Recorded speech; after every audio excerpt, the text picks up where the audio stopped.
We are in Acts chapter 25, verses 23 through 27, the rest of the chapter. Festus honors Agrippa while seeking help with Paul. Acts 25, 23, the rest of the chapter. And on the morrow, when Agrippa was come, and Bernice with great pomp, and was entered into the place of hearing with the chief captains and principal men of the city, at Festus' commandment, Paul was brought forth. And Festus said, King Agrippa and all men here present with us, ye see this man, about whom all the multitude of the Jews have dealt with me, both at Jerusalem and also here, crying that he ought not to live any longer. But when I found that he had committed nothing worthy of death, and that he himself hath appealed to Augustus, I have determined to send him, of whom I have no certain thing to write unto my Lord. Wherefore I brought him forth before you, and especially before thee, O King Agrippa, that after examination I might have somewhat to write, or it seemed to me unreasonable to send a prisoner, and not withal to signify the crimes laid against him. Festus honors Agrippa while seeking help with Paul. We have three divisions. Number one, pageantry of the king, verse 23. Verse 2, to Paul's death, verse 24. And purposes of the meeting, verses 25 through 27. A little bit of review. The Jews had a riot in the temple complex, and they almost beat Paul to death. He was delivered by the Romans. Wound up 2 years prisoner under the governor of Syria, which included Jerusalem, Judea, under Felix, 2 years. And the reason why Felix held him for 2 years, number one was to please the Jews. He should let him go. And the second reason, he was hoping to get a bribe from Paul to let him go. Well, he was a bad man, and the Jews complained, and he was deposed from his position. He was replaced by a man named Festus. So Festus had the examination of Paul, and he found that he was innocent. But again, to please the Jews, instead of letting Paul go free because he was innocent, he asked Paul if he would go to Jerusalem to be judged there. Paul knew absolutely that would be no good. For 2 years before, many men had made an oath they would neither eat nor drink until they killed Paul. And then they had, recently they had a plot to kill Paul on the way while he was traveling. So Paul knew if going to Jerusalem was not a good option, they'd probably kill him on the way. So he did all he could do. He appealed to Caesar as a Roman citizen. He had that right, and that meant that he would go and be held in a court, the highest court in Rome. So now, Agrippa II, who actually had the title of king, he was a great son of Herod the Great. He was over an area north and northeast of the Sea of Galilee. A few towns in Galilee area, and a few towns in Perea, which was east the Jordan River. But interestingly enough, he was over the temple treasurer in Jerusalem, and he had the right to appoint the high priest. Even though Jerusalem and Judea wasn't in his jurisdiction, he was over temple treasurer and had the right to appoint the high priest. So when he and Felix, they had some common causes. I said Felix should be Festus. So Festus is in his position, probably a good consideration that he was a neighboring ruler to go and visit Festus and kind of get acquainted, which he did. And then finally, Festus talks with Agrippa, with his sister Bernice. By the way, Bernice married her uncle, I believe, at the age of 13. He died, and she went and moved in with her brother Agrippa II, and there was suspicion of incest there. So not a good family. But Festus tells Agrippa about Paul and about the situation, and then Agrippa says, you know what, I want to hear this man. I want to see him. I want to hear him. And so Festus said, on the next day you will. So now we're on the next day. In verse 23, we see the pageantry of the king. And on the next day, when Agrippa was come, and Bernice, his sister, with great pomp.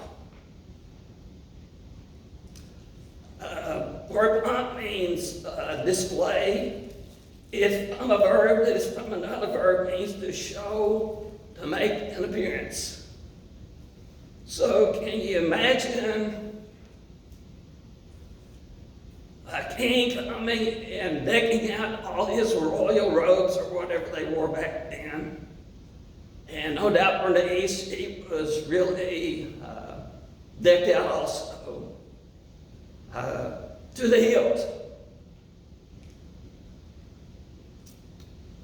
So today, and I don't watch them, today when you have the Oscars, man, they deck out, and they put on fancy costumes, and some of it is weird, and some of it is absolutely indecent for clothing. The big event, and you know, they put on the Ritz, and they really make a big deal of it. Well, that's what they did here. Festus really made it like a big party to honor King Agrippa II.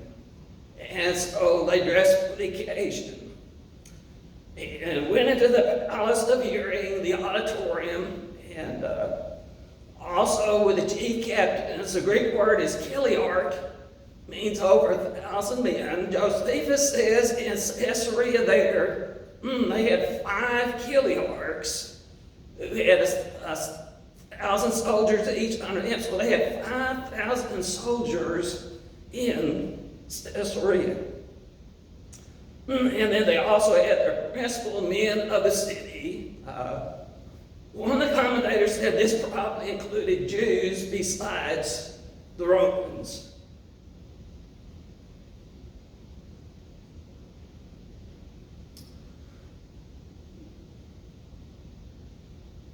So there, you know, you have all the important dignitaries there. You have the procurator, the governor, Festus. You have King Agrippa II, who rules to the north over Jerusalem's treasure. You have the 5 commanders of the soldiers. You have the leading men, the outstanding men of the city. So then Festus commanded, go get the prisoner and bring him out. And then we get to number 2, the pursuit of Paul's death, obviously by the unbelieving Jews. Verse 24. So Festus, as he makes his address, King Agrippa and all the men who are here present with us, you see this man Paul, this is the one that all the multitude of the Jews have dealt with me or made request to me, both at Jerusalem and also here, crying that he ought not to live any longer.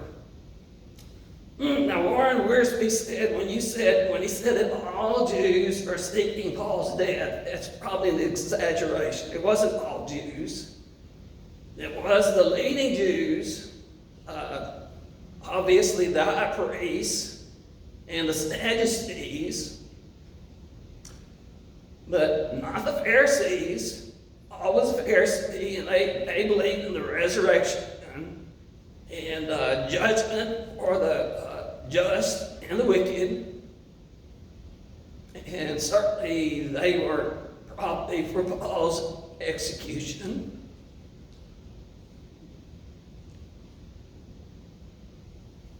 And the word there, crying that he ought not to live any longer, that word means yelling and demanding with loud voices. I mean, that's getting with it. Crying out, demanding, screaming out for Paul's death, that he ought not to live any longer. In the Greek, there's two negatives, which makes it very emphatic. And they were seeking Paul's death. They would have liked for the Romans to have done the job, and the Romans wouldn't cooperate. And then they were wanting to themselves judge Paul and be able to stone him to death for religious heresy, something along that line. And they absolutely were not going to quit until Paul was dead. Why do you think that? Some of the Jews believed and followed Jesus. Paul was once a persecutor of believers, but he met Jesus on the road to Damascus and was converted and became the apostle to the Gentiles. But the Jews who did not accept Jesus as Messiah, Paul was a threat to them. You know, many of the cities on his missionary journeys, he would go to the synagogue first, if they had one, preach to the Jews, and in the cases, a few of the Jews would believe, but not very many. They would have what they called God-fearers, who were Gentiles who worshiped with the Jews. Sometimes they became Jewish converts, sometimes they didn't. But many of those God-fearers, they would be converted to believe in Jesus. And then others outside the synagogue would believe. And I believe sometimes the Jews were actually jealous of the success of Paul. And this meant a loss of power. This meant a loss of position. And they absolutely wanted to kill Paul. Now go thirdly to verses 25 through 27. And the purposes of the meeting, there really were two. One was to honor Agrippa II, Herod Agrippa II, with this, having a great event, having the dignitaries of the city and the 5 Roman chiliarchs, and have them all gather together and honor them in a special way. But while doing that, Festus needs charges against Paul to send to Rome. Because when he has appealed to Caesar, and he goes to Caesar, he will, there needs to be a letter saying, this is Paul, who he is, and these are the charges that have been made against him. And so, Festus had absolutely no idea what to write. And Agrippa, commentators said that he was Jewish, so he would be more familiar with the Jewish religion, and hopefully even with followers of the way, Christianity, followers of Jesus. As a lawyer called it, the Nazarene sect, hoping that Agrippa would know more about this and he could help him to write an explanation of why the Jews wanted Paul dead. So verse 25. So Festus, after he examines Paul, he says, he's done nothing worthy of death. I mean, he's innocent, done nothing worthy of death. But he has made the appeal to Augustus. And again, this is something I have learned. Augustus is not a name of a person, but it is a title. The Latin means the august one. The Greek word has the idea of worship. it kind of be the equivalent today of addressing a ruler, Your Excellence. It's kind of a title of respect. And by the way, the emperor at that time was Nero in his early days. So he has appealed to Nero, who is the emperor, and I have determined to send him. I have accepted his request to go to Caesar. Now, verse 26, he says, and I'll paraphrase, I have absolutely no idea what to write. Now, notice, unto my Lord. He's writing to Nero. He addresses him as my Lord, and that is the Greek word kurios. Luke is very good in the book of Acts of being absolutely on spot about positions and the name of positions in cities, their difference. You have provinces that were ruled by procurators, we would say governors. You had some rules that were ruled by, and they gave them the title of king. King Agrippa II, he had the title of king. And before this, the emperors, they didn't want to be called kurios. And specifically, Augustus, Octavius, and Tiberius, they refused to be called the title of kurios because it was too much like Rex, which means king, or like the relationship of a master and a slave. And they didn't like that. They didn't look as the Roman citizens as slaves. But Nero had a different idea, and so Nero began to accept the idea of him being addressed as kurios, as Lord, and later others would accept that. And later on, Christians would be brought before the rulers, and they would say, is Caesar Lord? And if they said yes, they'd let them free. If they said no, Jesus is Lord, then they were guilty, and they could be executed. Many of them were executed for refusing to say that Caesar or emperor is Lord. So Luke here is very correct in his history. So he's writing a letter to his Lord, to Nero, and he has absolutely no idea what to write. Now, I understand Jewish religion. You know, you have the Sadducees, you have the Pharisees, you have now the Nazarene sect. He didn't understand. Imagine today, if someone came to this country, they knew absolutely nothing about our history or about Christianity, and just think if you took them, say, to the Catholics, Lutherans, Episcopals, and their worship is very structured and very formal.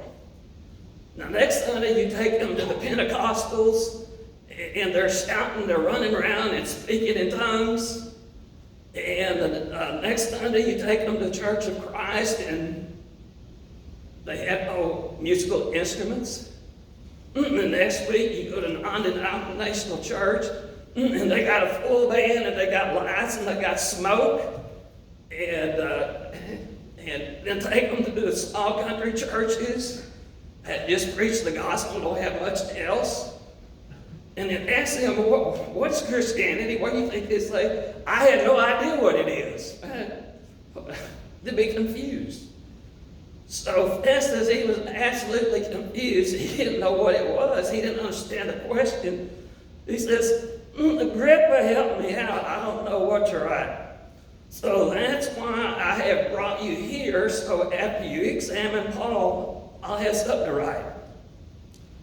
Verse 27, he says, it just doesn't make any sense for me to send Paul to Rome and not be able to put down what are the crimes that are charged against him. So he's really looking for help. 3 lessons. Lesson number 1, lack of courage. Both Festus and Felix examined Paul, saw that all the Jewish charges were bogus, they could not prove the charges, And they knew that Paul was innocent of the charges, and both of them should have let Paul go, released him. And neither of them did because they wanted to please the Jews. We need to do what is right, no matter what anybody else thinks. Do what's right. The only one we should be concerned with is, what does God think? Do what's right. Number 2, the accuracy of Luke. Luke in the book of Acts is accurate. And through time, older days in the past, they would look at Luke, they say, he describes this in this way, he gives this title to this person, and that's incorrect. And then we get archaeology, and we find books and records, and we find that Luke is absolutely correct in his historical writings, and putting place and time, and here in Nero being called Lord, Kyrios. We know that his work and also the Gospel of Luke, that is correct because he did research. He lived in the times. And number 3, the hatred of Paul. Unreal that they could hate a man this much, but they did, and they wanted him dead. He was a danger to their position and their power. Obviously, behind that was the devil and all the demonic forces. Satan hates God. He hates believers and Jews especially, but he hates all people. Satan would kill every person in this world if he could, but he can't. Praise God for that. But today, I'm giving this Donald Trump. People just absolutely hate him. Why? Because he opposes the World Economic Forum, which wants one world government, one world religion, digital currency so they can track where you are and what you spend, and if you're bad, they can cut your money off. They can control what you do. They want total control of the world. And Donald Trump is probably the last person that can keep us from going there. And that's why people hate him and want him dead.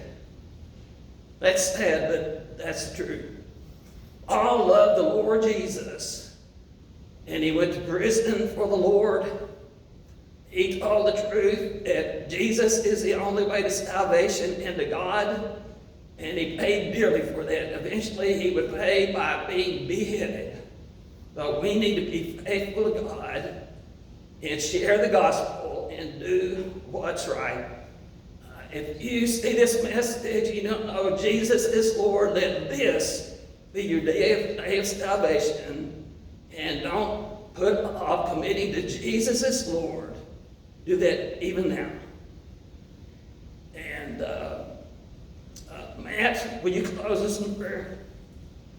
Dear Heavenly Father, thank you for this time for us to all come together and worship you and to hear your message, Father.